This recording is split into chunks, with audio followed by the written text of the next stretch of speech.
Kaip manai, kiek yra svarbios tokios akcijos?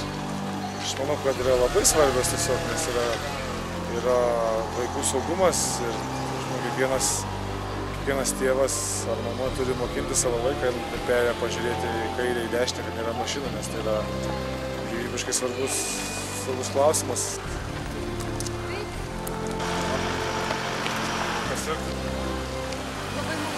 Ačiū labai, gerų mokslo metų jums.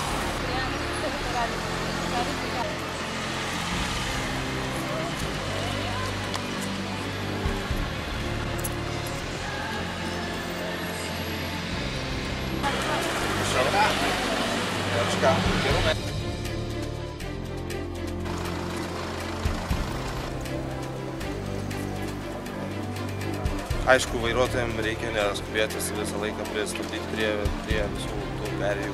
Aš manau, kad tėvai yra tie žmonės, kurie turi vaikus išmokyti, nes kaip bent jau aš tikrai mokindavausi viską iš savo tėvų ir manau, kad visi taip pat mokintis iš savo tėvų.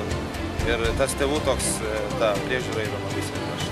Linkėčiau gerų mokslo metų visiems, nuo 1 iki 12 klasės visiems moksleiviams.